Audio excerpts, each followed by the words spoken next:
First Contact's last warning.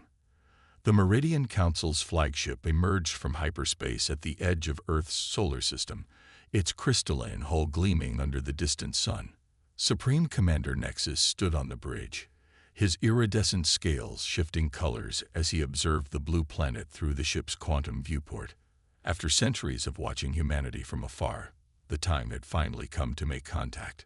"Primitive species," muttered First Advisor Venna, her tentacles curling in disgust as she analyzed Earth's technological readings. "Their energy signatures barely register on our scanners. They still rely on fossil fuels and basic nuclear fission." Nexus said nothing, his compound eyes fixed on the planet. The Meridian Council had conquered 1,000 worlds, uplifting some species and subjugating others. Each civilization had its place in their carefully ordered galaxy. But humans were different. They advanced too quickly, adapted too readily, and worst of all, they were unpredictable. "Send the message," Nexus commanded. The communications array hummed to life, broadcasting across all Earth frequencies in every human language simultaneously. "People of Earth, I am Supreme Commander Nexus of the Meridian Council. Your species has been deemed too volatile for independent development. Submit to our guidance, or face immediate pacification. You have one planetary rotation to comply." Deep within NORAD's Cheyenne Mountain complex, General Sarah Chen watched the alien transmission with narrowed eyes. 20 years she'd spent preparing for this moment, ever since the first confirmed UFO signals. While politicians debated and the public panicked, she and a select group of military and scientific leaders had worked in secret, knowing this day would come. "Ma'am," her aide Lieutenant Rodriguez reported, "all sleeping giant protocols are active. Defense grid is online and Ghost Fleet is in position. Should we initiate diplomatic response?" Chen allowed herself a grim smile. The aliens expected fear, chaos, or desperate pleas for mercy. Instead, she typed a simple message into the secure terminal. "Supreme Commander Nexus, humanity respectfully declines your offer. We suggest you reconsider yours." On the Meridian flagship, Nexus received the response with mild surprise. No species had ever refused the Council's ultimatum. "Arrogant primitives," Venna hissed. "Shall I begin the orbital bombardment?" "No," Nexus raised a clawed hand. "Something is wrong. These readings, there are energy signatures we didn't detect before. Hidden installations across their planet and in orbit. They were expecting us. Impossible." Venna's tentacles writhed in agitation. "Their technology is centuries behind ours." "Is it?" Nexus wondered aloud. "Or is that what they wanted us to think?" Before Venna could respond, alarms blared across the bridge.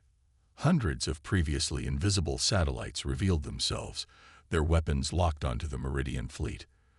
From Earth's oceans, massive platforms rose from the depths, rail guns charging.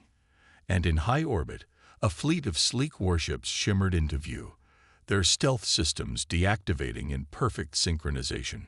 "By the first stars," Venna whispered, "they've been preparing for war." "No," Nexus corrected, genuine fear creeping into his voice for the first time in centuries. "They'd been preparing to win one." General Chen's voice crackled across their communication system, calm and resolute. "This is humanity's first and final warning. Leave our solar system now, or discover exactly why the galaxy's most advanced species chose to avoid Earth. You have 30 minutes to comply." Nexus stared at the planet below, finally understanding. The Meridian Council hadn't discovered Earth. Earth had allowed itself to be discovered, waiting patiently for the right moment to reveal its true strength. And in his arrogance, he had given them the perfect justification to demonstrate that strength to the entire galaxy. "All ships," he commanded, his voice heavy with defeat, "prepare for immediate withdrawal." As the Meridian fleet retreated into hyperspace, Nexus knew the galaxy would never be the same. Humanity hadn't just survived first contact. They had changed the rules of the game entirely. Echoes of defiance. The Grand Assembly of the Meridian Council erupted into chaos as Supreme Commander Nexus finished his report. The vast chamber, hewn from living crystal deep within their capital world, resonated with the outraged cries of 100 species representatives. Humanity's defiance had shaken the very foundations of galactic order. "This is unprecedented," thundered Ambassador Cathul of the Silicon Collective, his crystalline form pulsing with angry red light. "No species has ever concealed such military advancement. The humans must be hiding other technologies. They represent an imminent threat to galactic stability." High Counselor Zara, eldest of the Meridian leadership, raised her weathered hand for silence. Her ancient eyes, having witnessed millennia of galactic politics, held a troubled gleam. "Perhaps the true threat is our own complacency. We assumed technological advancement would follow a predictable pattern. Humanity has proven this assumption dangerously wrong." Meanwhile, on Earth, General Chen sat in an emergency meeting with the United Earth Defense Council. Holographic displays showed the ripple effects of their revelation: massive fleet movements across neighboring systems, diplomatic channels buzzing with panicked communications, and trading networks restructuring overnight. "The Meridian retreat was just the beginning," Chen explained, gesturing to a strategic overlay of known alien civilizations. "We've monitored their quantum communications.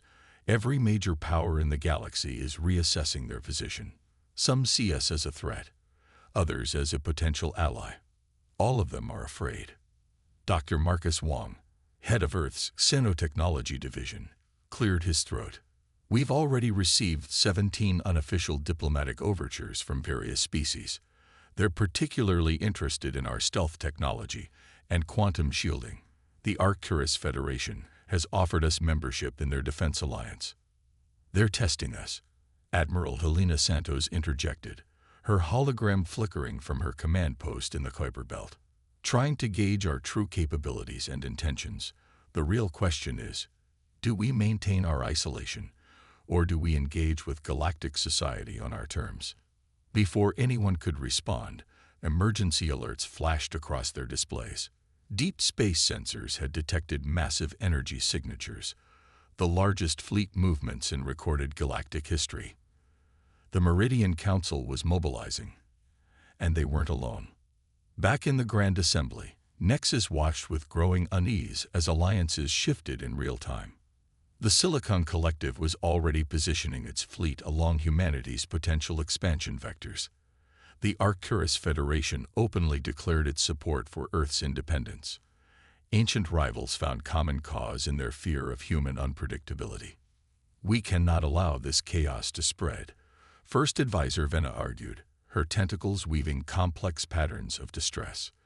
"The humans must be contained before they destabilize the entire galaxy." High Counselor Zara's response cut through the chamber like a blade. "And how do you propose to contain a species that has already proven they are several steps ahead of us? A species that turned our own assumptions into a weapon?" In Earth orbit, automated defense platforms tracked the movement of every known alien vessel within 50 light-years.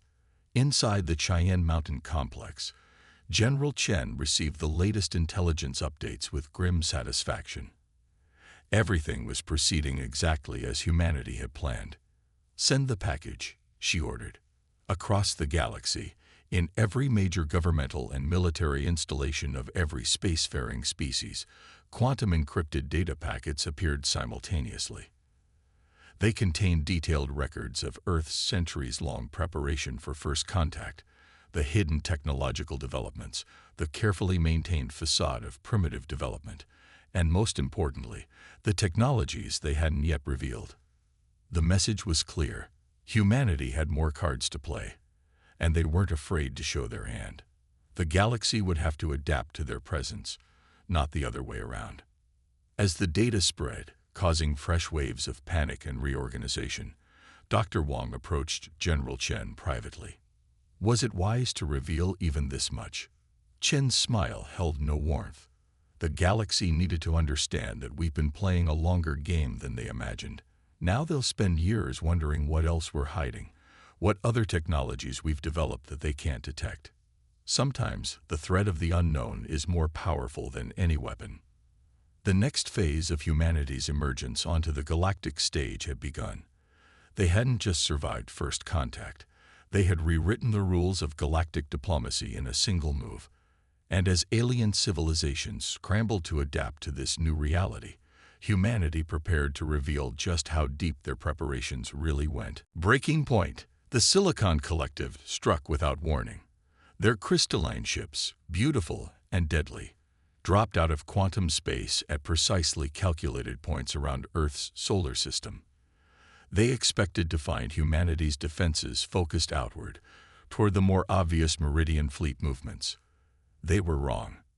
Ambassador Cathal, commanding the operation from his flagship, Eternal Facet, watched in disbelief as his carefully positioned fleet found themselves surrounded by previously undetected human defense platforms. The platforms had been there all along, existing in a state of quantum uncertainty that even the Collective's advanced sensors couldn't detect. Impossible. Kithal's crystalline form pulsed with agitation. They're using quantum superposition on a massive scale. The energy requirements alone should be. His tactical officer's urgent interruption cut through his thoughts. Multiple human vessels emerging from hyperspace. Their signature doesn't match any known configuration. The human ships that appeared were unlike anything the galaxy had seen, where most species built their vessels with clear purposes: warfare, transport, exploration. These ships seemed to defy categorization. They were adaptable, transforming their very structure as they moved, like liquid metal given purpose and direction. In Cheyenne Mountain, General Chen watched the Silicon Collective's invasion force with cold satisfaction.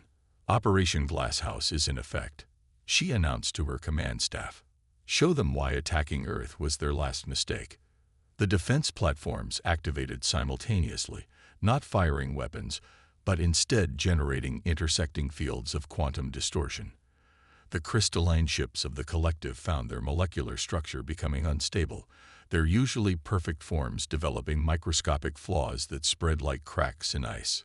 Full retreat, Kull ordered, but it was too late. His ship's quantum drives, the pride of collective engineering, wouldn't engage. The human defense grid had turned the very fabric of space around their fleet into a quantum dead zone. Dr. Wang's voice came over the command channel, clinical and detached. The crystalline disruption field is working exactly as designed. Their ship's molecular structure is destabilizing at the quantum level. They have approximately 10 minutes before complete structural failure. In desperation, Cathal opened a communication channel. We surrender. In the name of the Silicon Collective, we surrender. General Chen's response was immediate. Surrender accepted. Deactivating disruption field. Be advised, any further aggressive action will result in complete deployment of our quantum arsenal. We engineered this defense specifically for your species, Ambassador. Consider what other tailored responses we might have prepared for others. As the human ships moved to secure the Collective fleet, news of the failed invasion spread across the galaxy. The Silicon Collective, renowned for their technological superiority, had been defeated without a single shot fired. Humanity hadn't just defended themselves. They had rendered one of the galaxy's most advanced weapons technologies completely useless. In the Grand Assembly, High Counselor Zara watched the recordings of the battle with growing concern. They didn't just predict this attack, she mused to her inner circle. They shaped it. Every move the Collective made was anticipated and countered before it began. Supreme Commander Nexus, still reeling from his own encounter with Earth, nodded grimly. The humans have been studying us all for centuries, learning our patterns, our technologies, our weaknesses. While we watched them fumble with basic fusion power, they were dissecting our civilizations with surgical precision. A junior counselor, young and still optimistic, spoke up. Perhaps we should sue for peace. Establish diplomatic relations properly. Peace. Nexus laughed bitterly. Look closer at their strategy. They haven't just defeated an invasion. They've sent a message. Every species in the galaxy now knows that humans can develop specific countermeasures to their unique technologies. The collective's defeat wasn't just a victory for Earth, it was a demonstration. On Earth, as the Silicon Collective's ships were escorted to designated holding positions, General Chen reviewed the after-action reports. Everything had proceeded according to plans laid down decades ago. The collective's attack hadn't been just predicted, it had been inevitable, a calculated response to humanity's revelation of power. "Send the second package," she ordered.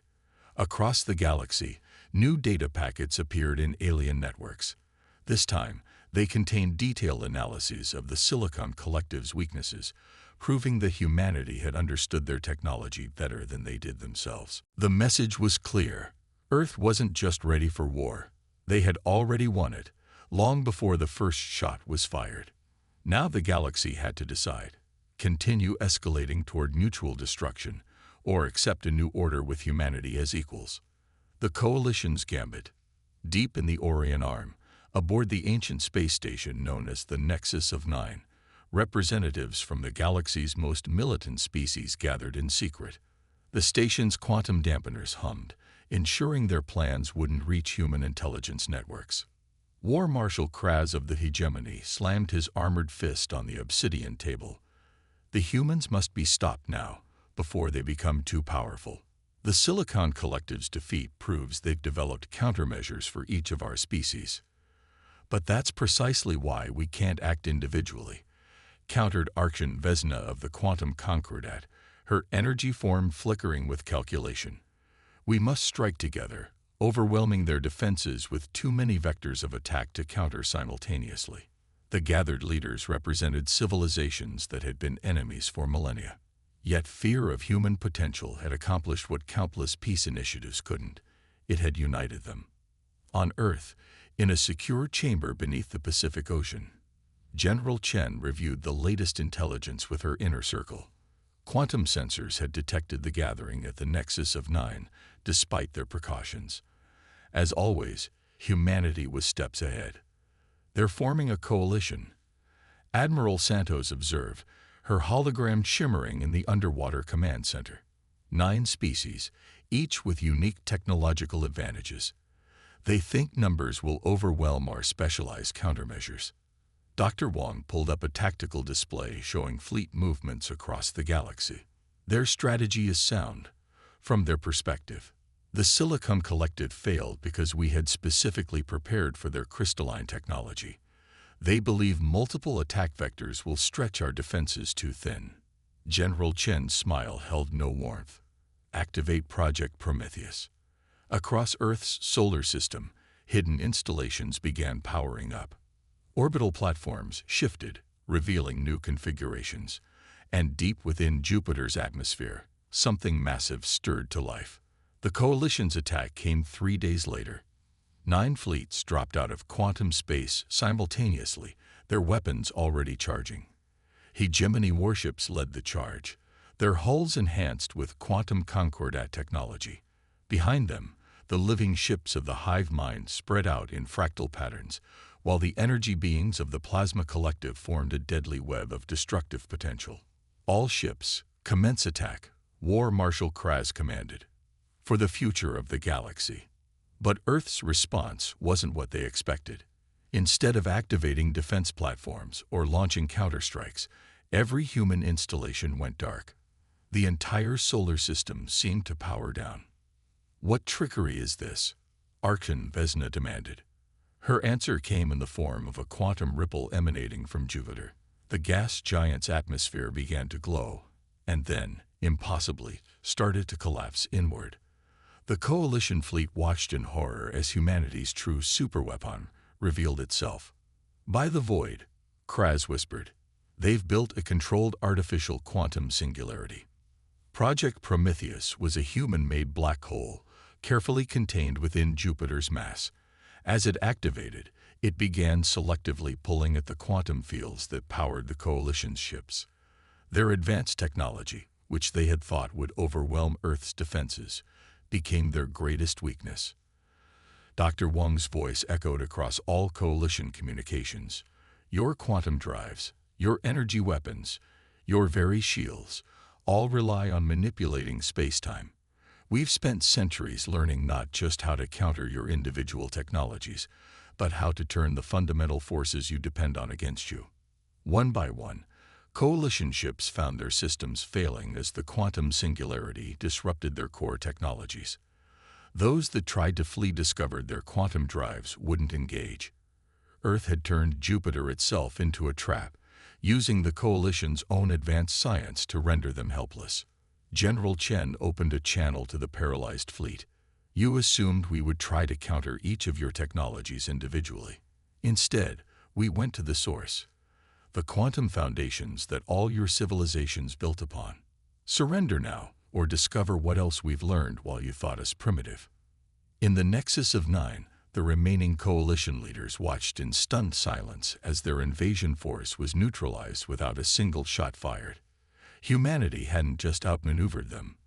They had fundamentally changed the rules of warfare itself. Send the acceptance, War Marshal Kraz ordered, his voice heavy with defeat. Send the damn acceptance before they demonstrate anything else.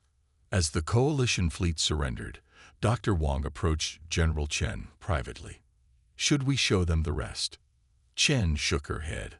Sometimes the most powerful weapon is letting them imagine what else we might be capable of.